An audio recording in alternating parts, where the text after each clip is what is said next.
Hello friends, welcome to study with Seema. आज के इस वीडियो में हम लोग टारगेट वीडियो नंबर 9 के साथ हैं। अगर आप लोगों ने टारगेट वीडियो की सीरीज़ को नहीं देखा है तो आप लोग प्लेलिस्ट में जाकर ज़रूर चेकआउट करें और सभी वीडियो को देखें। अगर आप लोगों में से चैनल पर कोई भी नया है तो चैनल को ज़रूर सब्सक्राइब कर लें और बेल आइकन को प्रेस कर लें ताकि आने वाली वीडियो की नोटिफिकेशन आपको मिलती रहे। आज के इस वीडियो में हम लोग पॉलिटिकल साइंस से जुड़े हुए कुछ इंपॉर्टेंट क्वेश्चंस को करेंगे जो आने वाले एग्जाम्स के लिए इंपॉर्टेंट है, चाहे वो नेट एग्ज़ाम हो, सेट एग्ज़ाम हो या कोई भी असिस्टेंट प्रोफेसर का एग्ज़ाम हो। पॉलिटिकल साइंस से रिलेटेड सभी एग्ज़ाम के लिए ये इंपॉर्टेंट क्वेश्चन है। पिछली वीडियो में मैंने आपसे क्वेश्चन फॉर यू पूछा था जिसका आंसर आपको कमेंट बॉक्स में देना था और क्वेश्चन था आपका, समान कार्य के लिए समान वेतन का प्रावधान किस अनुच्छेद में है। और आपके ऑप्शन थे 39A, 39B, 39C या फिर 39D। तो क्या होगा इसके लिए राइट आंसर? अगर आप लोगों ने आंसर नहीं दिया था तो अभी ज़रूर देने का प्रयास कीजिए। तो इसके लिए राइट आंसर होगा 39D में समान कार्य के लिए समान वेतन का प्रावधान किया गया है नीति निर्देशक सिद्धांत के अंतर्गत।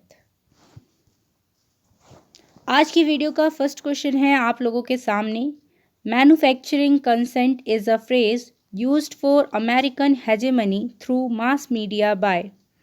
अमेरिकी वर्चस्व के लिए जनसंचार माध्यम से सहमति निर्मित करना शब्दावली का प्रयोग किसने किया। और आपके ऑप्शन है Noam Chomsky, Daniel Bell, Edward Said, Samir Amin. तो क्या होगा इसके लिए राइट आंसर? जल्दी से आंसर कीजिए।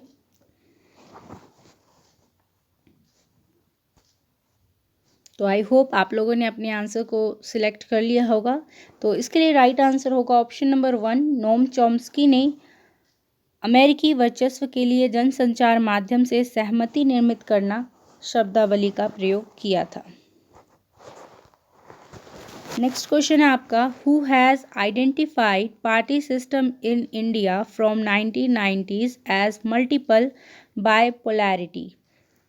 90 के दशक से किसने भारत में दलीय प्रणाली को बहुल ध्रुवीयता के रूप में देखा है। और आपके ऑप्शन है अतुल कोहली, योगेंद्र यादव, राजीव भार्गवा, जोया हसन। तो क्या है इसके लिए राइट आंसर? जल्दी से बताइए। So right answer for this question Yogendra Yadav. 1990 से भारत में दलीय प्रणाली को बहुल द्विध्रुवता के रूप में योगेंद्र यादव ने देखा है। नेक्स्ट क्वेश्चन की ओर चलते हैं। The panchayat extension to schedule areas act was passed in which year. अनुसूचित क्षेत्र पंचायत विस्तार अधिनियम किस वर्ष में पारित किया गया था। और आपके ऑप्शन है 2000, 1999, 1996 या फिर 1994। तो क्या होगा इसके लिए राइट आंसर? जल्दी से आंसर देने का प्रयास करें और लास्ट में ज़रूर बताएं कि आपके कितने क्वेश्चन सही हुए हैं। और क्वेश्चन फॉर यू का आंसर आपको कमेंट बॉक्स में ज़रूर देना है।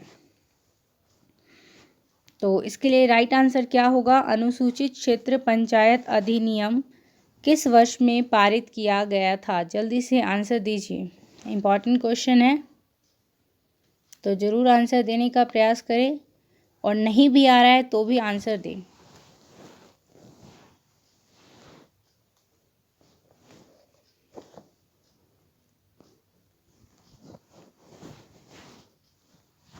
तो इसके लिए राइट आंसर क्या होगा? ऑप्शन नंबर 3, 1996 में panchayat extension to schedule areas act pass किया गया था। नेक्स्ट क्वेश्चन है, few states in India have a bicameral legislature, which of the following list about such state is correct. Bharat के कुछ राज्यों में द्विसदनात्मक विधानमंडल है। निम्न सूची में से ऐसे राज्यों का कौन सा उत्तर विकल्प सही है। और आपके ऑप्शन है आंध्र प्रदेश, गोवा, हरियाणा, बिहार। ऑप्शन 2 है महाराष्ट्र, बिहार, तमिलनाडु, उत्तर प्रदेश। ऑप्शन 3 है उत्तर प्रदेश, बिहार, कर्नाटक, जम्मू कश्मीर।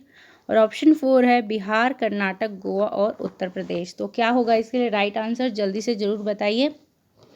आपको बताना है कि भारत में किन किन राज्यों में द्विसदनात्मक विधानमंडल है। तो इसके लिए राइट आंसर क्या होगा, जल्दी से आंसर सोचिए अपना। तो इसके लिए राइट आंसर होगा ऑप्शन नंबर 3, उत्तर प्रदेश, बिहार, कर्नाटक।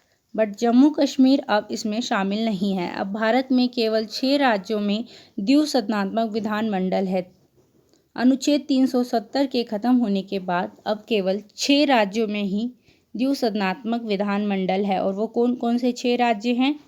आंध्र प्रदेश, बिहार, कर्नाटक, महाराष्ट्र, तेलंगाना और उत्तर प्रदेश। तो आपको इन 6 राज्यों के नाम याद रखने हैं। इन 6 राज्यों में द्विसदनात्मक विधानमंडल है। आंध्र प्रदेश, बिहार, कर्नाटक, महाराष्ट्र, तेलंगाना, उत्तर प्रदेश। नेक्स्ट क्वेश्चन आता है आप लोगों के सामने। Arrange the following in correct chronological order and use the codes given below. आपके सामने है केसेस के नाम और उनको आपको क्रोनोलॉजिकल ऑर्डर में अरेंज करना है। निम्नलिखित को सही काल क्रमानुसार व्यवस्थित कर दिए गए कूट में से सही उत्तर का चयन करें। Kesavananda Bharati case, Golaknath case, Minerva Mills case, Sajjan Singh case. तो इनके ईयर्स के अनुसार इनको क्रोनोलॉजिकल ऑर्डर में आपको अरेंज करना है। तो जल्दी से अरेंज करिए और आंसर बताइए क्या होगा इसके लिए राइट। तो इसके लिए सही आंसर क्या होगा, जल्दी से बताइए। तो सबसे पहले आएगा आपका सज्जन सिंह केस, जो कब हुआ है? 1963 में। और गोलकनाथ केस कब हुआ है? 1967 में। मिनर्वा मिल्स केस कब हुआ है? 1980 में। और केशवानंद भारती केस 1973 में। तो अब इसको आप अरेंज करिए। तो सबसे पहले क्या आएगा? सज्जन सिंह केस, यानी डी ऑप्शन, जो कि सिर्फ एक ही ऑप्शन में है और वो है ऑप्शन नंबर 3। तो राइट आंसर इसके लिए क्या हो जाएगा? Option number 3। तो सबसे पहले आएगा सज्जन सिंह केस, फिर गोलकनाथ केस, फिर केशवानंद भारती केस, फिर मिनर्वा मिल्स केस। तो आपको इनके ईयर्स याद रखने हैं।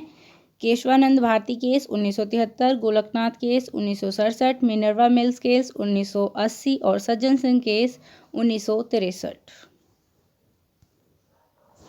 नेक्स्ट क्वेश्चन है आपके सामने। Consider the following statements and select the correct code given below. Mill supports unlimited freedom of thought and expression. Second statement है Mill advocates legal restrictions on freedom of self regarding actions. Hindi में आपके कथन है मिल विचार और अभिव्यक्ति की असीमित स्वतंत्रता का समर्थन करता है। और दूसरा कथन है मिल स्वविषयक कार्यों पर कानूनी प्रतिबंधों की वकालत करता है। ऑप्शंस आप लोग यहाँ से देखिए क्या होगा इसके राइट आंसर। क्या केवल कथन ए सही है, क्या केवल कथन बी सही है, या दोनों सही है, या इनमें से कोई सही नहीं है? तो क्या होगा इसके लिए राइट आंसर? तो मिल विचार और अभिव्यक्ति की असीमित स्वतंत्रता का समर्थन करते हैं, बिल्कुल सही कथन है। लेकिन दूसरा कथन क्या बोलता है? मिल स्वविषयक कार्यों पर कानूनी प्रतिबंधों की वकालत करते हैं। तो ये कथन गलत है, क्योंकि मिल स्वविषयक कार्यों पर किसी भी प्रकार के प्रतिबंध को नहीं चाहते हैं। सेल्फ रिगार्डिंग एक्शन पर वो किसी भी प्रकार के रेस्ट्रिक्शन को नहीं चाहते हैं। अदर रिगार्डिंग एक्शंस पे हो सकता है, लेकिन सेल्फ रिगार्डिंग पर नहीं। तो क्या हो जाएगा इसके लिए राइट आंसर? केवल ए सही है। नेक्स्ट क्वेश्चन है आपके सामने मैच द फॉलोइंग का, जिसमें आपको नेम ऑफ ऑर्गेनाइजेशन दिया गया है लिस्ट 1 में, और लिस्ट 2 में आपको नेम ऑफ लीडर्स दिए गए हैं। तो जल्दी से इनको मैच करिए, क्या होगा इसके लिए राइट आंसर, जरूर बताइएगा। हमारा एक फेसबुक और टेलीग्राम चैनल है जिससे आप लोग जुड़ सकते हैं, स्टडी विद सीमा के नाम से, और इसका लिंक आप लोगों को कमेंट बॉक्स में प्रोवाइड कर दिया जाएगा, तो आप वहां से जुड़ सकते हैं। आप लोग अपने फीडबैक को कमेंट बॉक्स में यूट्यूब सेक्शन के नीचे जो होता है उसमें आप लोग बता सकते हैं कि क्या है आपका इस पर फीडबैक, कैसा लगा आपको वीडियो। तो नर्मदा बचाओ आंदोलन किनसे जुड़ा हुआ है? मेधा पाटेकर जी से। एकता परिषद से कौन जुड़ा हुआ है इनमें से? जल्दी से बताइए। तो एकता परिषद से जुड़े हुए हैं आपके पीवी राजगोपाल, जो कि इसके फाउंडर है। और एकता परिषद कब फाउंड की गई थी? 1991 में। और नर्मदा बचाओ आंदोलन कब हुआ था? 1985 में। मजदूर किसान शक्ति संगठन से कौन जुड़ा हुआ है? अरुणा रॉय। और इसकी स्थापना कब हुई थी? 1987 में। तरुण भारत संघ से कौन जुड़े हुए हैं? राजेंद्र सिंह, ये इसके फाउंडर है। और इसकी स्थापना होती है 1975 में। तो इस प्रकार से राइट आंसर क्या हो जाएगा? नर्मदा बचाओ आंदोलन से कौन जुड़ी हुई है? मेधा पाटेकर। तो ए का सेकंड ऑप्शन, तीनों ही दो ऑप्शंस में है, सेकंड और थर्ड में। बी का थर्ड ऑप्शन सिर्फ एक ही ऑप्शन में है और वो है ऑप्शन नंबर 2। तो राइट आंसर इसके लिए ऑप्शन नंबर 2 हो जाएगा। ठीक है, नर्मदा बचाओ आंदोलन से कौन जुड़े हुए हैं? मेधा पाटेकर। एकता परिषद से पीवी राजगोपाल, मजदूर किसान शक्ति संगठन से अरुणा रॉय और तरुण भारत संघ से राजेंद्र सिंह जुड़े हुए हैं। तो आपको ये याद रखने हैं, किसी भी एग्जाम में मैचिंग के क्वेश्चंस में आ सकता है। नेक्स्ट क्वेश्चन है, which one of the following pairs is not correctly matched? निम्न में से कौन सा युग्म सुमेलित नहीं है, आपको ये बताना है। तो जल्दी से ऑप्शंस को पढ़िए और करेक्ट आंसर सिलेक्ट करिए। तो क्या David eastern authoritative allocations of values की बात करते हैं? जर्मिनो के अनुसार क्या जर्मिनो ने ऐसा कहा है कि Marxism and ideology not political theory? Mary Wollstonecraft abolish the private sphere? J.S. Mill political power as a tool of economic power? तो क्या होगा इसके लिए राइट आंसर? कौन सा सुमेलित नहीं है, आपको ये बताना है। डेविड ईस्टर्न मूल्यों का सत्तात्मक आवंटन, जर्मिनो मार्क्सवाद एक विचारधारा राजनीतिक सिद्धांत नहीं, मैरी वोllstonecraft निजी दायरे को समाप्त किया जाए, J.S. मिल आर्थिक शक्ति के उपकरण के रूप में राजनीतिक शक्ति। तो क्या है इसके लिए राइट आंसर? तो इसके लिए राइट आंसर होगा ऑप्शन नंबर 4, क्योंकि David eastern authoritative allocations of values की बात करते हैं।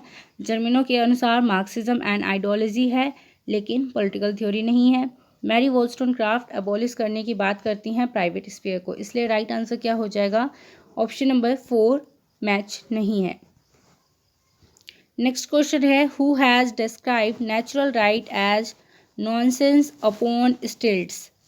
किसने प्राकृतिक अधिकारों का वर्णन वैसाखियों पर बकवास के रूप में किया है?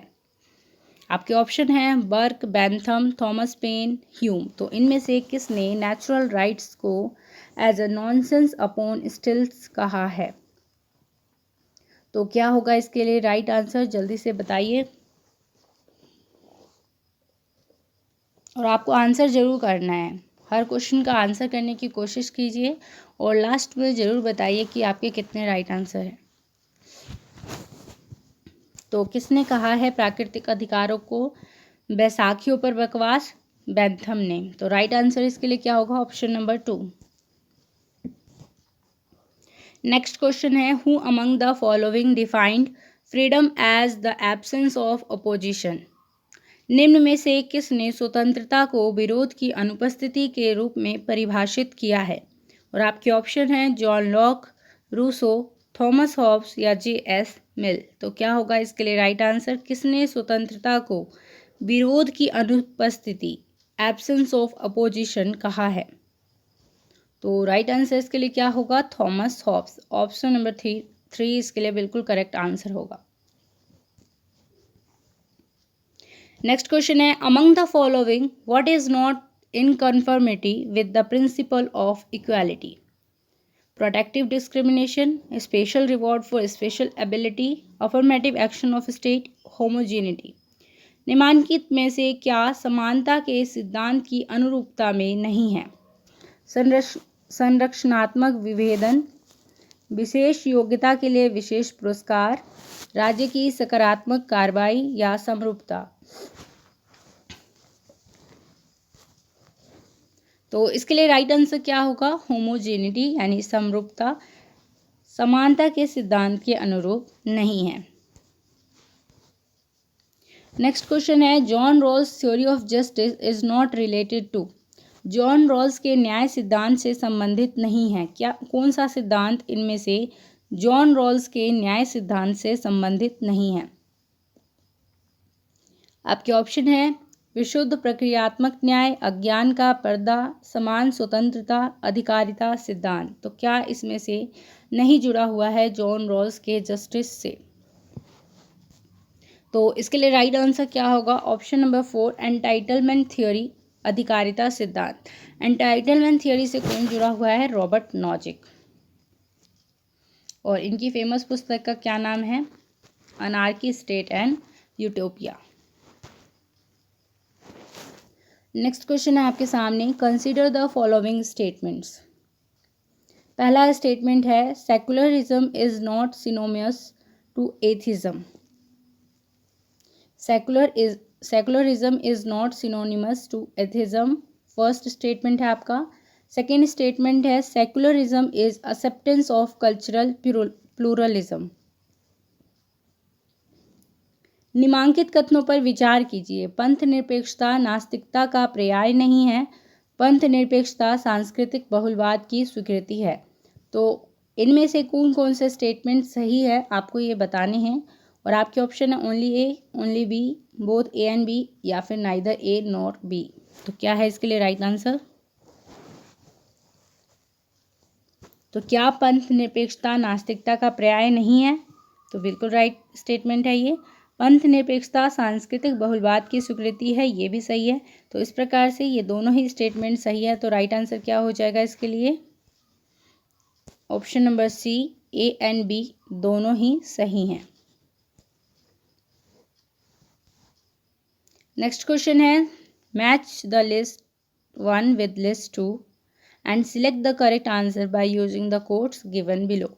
तो आपको लिस्ट 1 में दिए गए हैं name of state and list 2 में दिए गए हैं ईयर ऑफ फॉर्मेशन। यानी कि लिस्ट 1 में आपको राज्यों के नाम दिए गए हैं और लिस्ट 2 में उनके स्थापना का वर्ष दिया गया है। तो आपको उससे मैच करना है।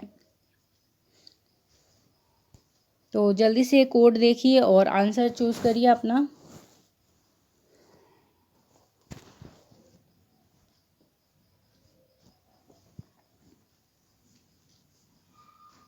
तो क्या होगा इसके लिए राइट आंसर? तो तमिलनाडु की स्थापना हुई थी आपकी 1956 में, झारखंड की 2000 में, हरियाणा की 1966 में और सिक्किम की 1975 में 36वें संविधान संशोधन के द्वारा हुई थी।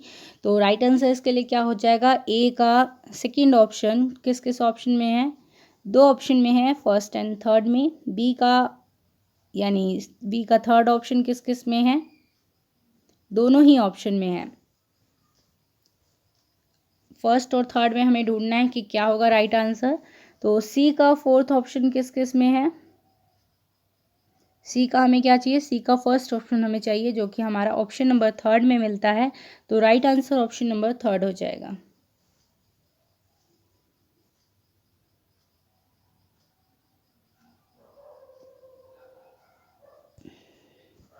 तो इसके लिए राइट आंसर हो जाएगा option number third. Tamil Nadu 1956, Jharkhand 2000, Haryana 1966 और सिक्किम 1975। नेक्स्ट क्वेश्चन आता है आपके सामने, on the issue of Mulla Periyar dam Tamil Nadu has dispute with. Mulla Periyar बांध के मुद्दे पर तमिलनाडु का विवाद किस राज्य से है? आपको ये बताना है। और आपके ऑप्शन है कर्नाटक, आंध्र प्रदेश, पुदुचेरी, केरला। तो क्या है इसके लिए राइट आंसर? मुल्ला पेरियार बांध के मुद्दे पर तमिलनाडु का विवाद किस राज्य से है? तो ये केरल राज्य से है। नेक्स्ट क्वेश्चन है, as a consequence of the 42nd amendment act 1976 the following 3 terms were inserted in the preamble. 42वें संविधान संशोधन अधिनियम 1976 के परिणाम स्वरूप निम्न 3 शब्द संविधान की उद्देशिका में जोड़े गए। तो कौन से 3 शब्द 1976 में 42वें संविधान संशोधन के द्वारा जोड़े गए हैं? आपको ये बताना है। तो इसके लिए राइट आंसर क्या होगा, जल्दी से बताइए।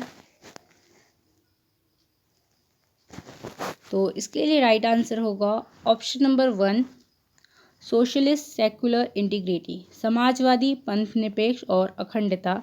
ये 3 शब्द 42वें संविधान संशोधन 1976 के द्वारा प्रस्तावना में जोड़े गए हैं। नेक्स्ट क्वेश्चन है आपके सामने, Sarkaria commission has recommend to convert National Development Council as Intergovernmental Council, Interstate Council, National Economic and Development Council या फिर National Confederation of State Planning Boards। Sarkaria आयोग की सिफारिश है कि राष्ट्रीय विकास परिषद को बदल दिया जाए। आपके ऑप्शन है अंतर सरकार परिषद में, अंतर्राज्यीय परिषद में, राष्ट्रीय आर्थिक एवं विकास परिषद में या फिर राज्य आयोजना बोर्डों के राष्ट्रीय परिसंघ में। तो क्या है इसके लिए राइट आंसर?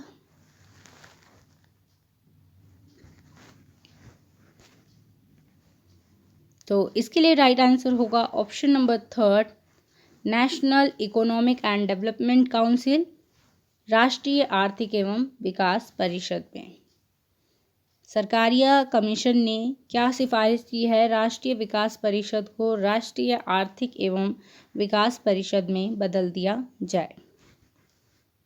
नेक्स्ट क्वेश्चन है आपके सामने, original jurisdiction of supreme court includes, original jurisdiction of supreme court includes enforcement of fundamental rights, election dispute of presidents, intergovernmental dispute, select the correct answer using the codes. तो answer अपना choose करिए codes के द्वारा। हिंदी में आपका question है, उच्चतम न्यायालय के मूल क्षेत्राधिकार में शामिल है मूल अधिकारों का प्रवर्तन, राष्ट्रपति चुनाव के विवाद, अंतर सरकार विवाद। तो क्या है इसके लिए राइट आंसर, जल्दी से बताइए आप लोग। आई होप आप लोगों के लिए वीडियो हेल्पफुल होगी, तो जरूर लाइक करके जाइएगा। तो इसके लिए राइट आंसर होगा ऑप्शन नंबर 4, ये तीनों ही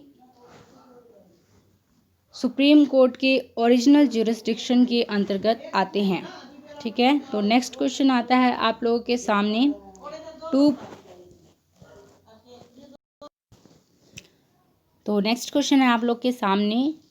to promulgate ordinance is constitutionally president's function, directive, right या फिर पावर।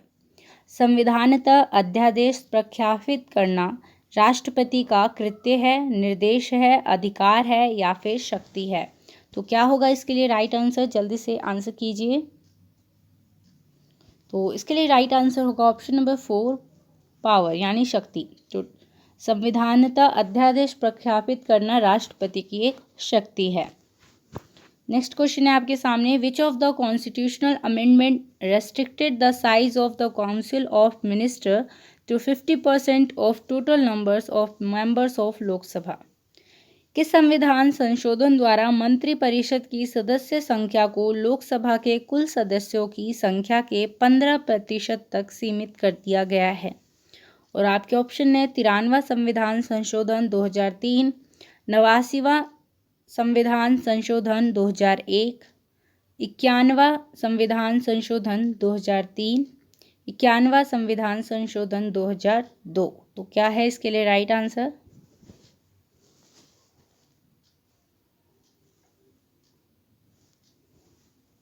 तो इसके लिए राइट आंसर क्या होगा, ऑप्शन नंबर 3, 91वां संविधान संशोधन 91st कॉन्स्टिट्यूशनल अमेंडमेंट एक्ट 2003 इसके लिए बिल्कुल करेक्ट आंसर होगा, जिसके द्वारा मंत्रिपरिषद की सदस्य संख्या को लोकसभा के कुल सदस्य संख्या के 15% तक सीमित कर दिया गया है।